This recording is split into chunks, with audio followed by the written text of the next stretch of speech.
உண்ணாமலை அண்ணாமலை நம்ம என்னோட பதிவை பார்க்குற எல்லா குடும்பங்களுக்கும் 100 நன்மைகள் நடக்கணும்னு மனதார வேண்டிக்கிறேன். அதாவது அமெரிக்க அதிபர் டொனால்ட் ட்ரம்ப் நேற்றைக்கு பதவி ஏற்றுட்டார், 20ஆம் தேதி பதவி ஏற்றுட்டார். அப்போ இனி உலக மக்களுக்கு அவர் மூலமாக உள்ள விஷயம் என்னென்னா, அவர் அமெரிக்காவில் உள்ள அதிபர் தானே, நம்ம இந்தியாவுக்கு அதுக்கு பந்தம் கிடையாது அப்படின்னு சாமானிய மக்களுக்கு அது தெரியாது. ஆனால் 2020 இந்த கொரோனா லாக்டவுனுக்கும் இதே அமெரிக்காவுக்கும் ஒரு பந்தம் உண்டு.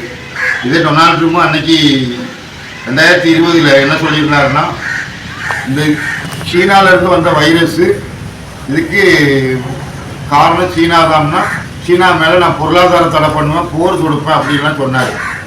2020 ஏப்ரல் மாதம் சொன்னார்.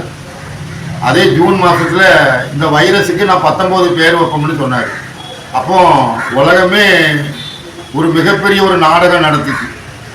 கொரோனாங்கிற ஒரு தொற்று உலக மக்கள் பூரா ஒரு அச்சம், அதாவது மரண பீதி. அந்த மரண பீதியை காட்டி மனிதனை பூரா ஒரு ஒரு வைரஸுங்கிற பேரில் எல்லாத்தையும் முடக்கிட்டாங்க. அப்போ 2019 சீனாவில் 39 டெட் பாடியை வச்சு ஒரு கண்டெய்னரில், சீனாவில் கண்டெய்னர் வந்து ஒரு பாலத்தில் சிக்கிக்கிட்டு அந்த கண்டெய்னருக்குள்ளே 39 டெட் பாடி எதற்கு? அதே நாளில் லண்டனில் 39 டெட் பாடி. அப்போ இந்த டெட் பாடி 2019 இந்த 39 சடலம் எங்கே கொண்டு போனாங்கன்னா, இதை வச்சு தான் நாடகம் நடத்துனது. இந்த மின்னக்குட்டியே எடுத்துக்கிட்டாங்க. அதாவது ஆம்புலன்ஸில் கொண்டு போகிற மாதிரி, குழி தோண்டி மூடுற மாதிரி எல்லாத்தையுமே எடுத்து உருவாக்கி வச்சு அது 2020 போட்டு போட்டு காட்டினாங்க. அப்போ சாமானிய மக்கள் வெளியே எங்கேயுமே போக முடியாது, வீட்டுக்குள்ளே இருந்து பார்க்குறது என்ன, இந்த சமூக வலைத்தளமாக பார்ப்பாங்க.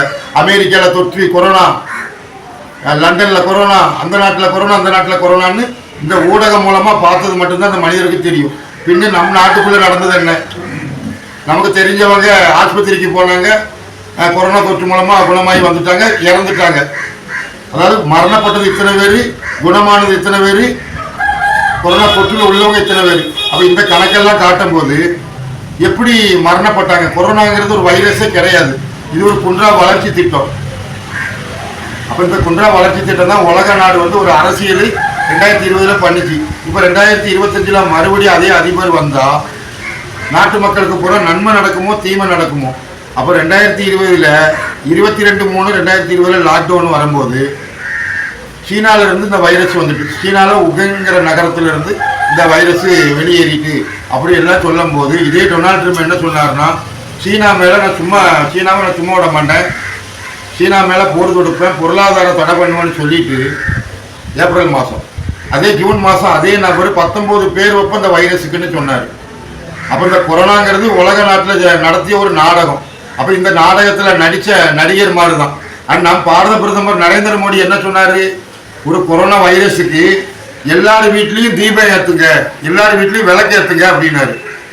அப்போ ஒரு கொரோனாங்கிற வைரஸ் ஒரு விளக்கு ஏற்றுறதுக்கு காரணம் என்ன? அதெல்லாம் உங்களுக்கு பெருசு கிடையாது. அப்போ 2025 அமெரிக்க அதிபர் பதவி ஏற்றுட்டார். எல்லா நாடும் நல்ல சமாதானமாக இருக்குமா? எல்லா நாடும் அங்கிட்டு இங்கிட்டு சண்டை போட்டுக்கிடுவாங்களா? அவர் தான் சொல்லிட்டாரா, 3ஆம் உலக போர் நான் வந்தால் நடக்க விட மாட்டேன்னாரு. அப்போ 2020 நடத்துனது என்ன? ஒரு மனிதனோட சுதந்திரத்தை பறிச்சு, அதாவது இன்ஜெக்ஷன் மூலமாக ஆட்கள் மரணப்பட்டாங்க. அப்போ அதெல்லாம் யாரும் கேட்கறதுக்கு ஆள் கிடையாது. ஏதோ கொரோனாங்கிற வைரஸ் வந்தது உண்மை, அது குணமாகி போயிட்டு. ஆனால் இனி இதே அதிபர் வந்து நாட்டு மக்களுக்கு என்ன செய்ய போகிறாரு? அவர் அமெரிக்காவில் தான் அதிபர், நம் நாட்டுக்கு அதுக்கு பந்தம் இல்லைன்னு தான் நீங்கள் நினைப்பீங்க, ஆனால் பந்தம் உண்டு. அப்போ அவருக்கு இந்த நாடு சார்பாக என்ன கொடுக்கணும்? அமெரிக்க அதிபருக்கு என்ன கொடுக்கணும்னா தேசிய விருது கொடுக்கணும். தேசிய விருது, அதாவது மிக சிறப்பாக நடித்தார் டொனால்ட் ட்ரம்ப், அதுக்கு ஆதரவு நின்ன எல்லா நாட்டுக்காரங்களும் இந்த 2025 முடியறதுக்குள்ளே பதில் சொல்லியே ஆகணும். அருட்பெருஞ்சோதி கடல் பெருங்கருணை. கடல் தான் ஒவ்வொரு நாடுகிட்டையும் கருணை காட்டிக்கிட்டு இருக்கு. கடல் இல்லைன்னா உங்களோட கதி அரோகதி. அம்மை அப்பன் துணை.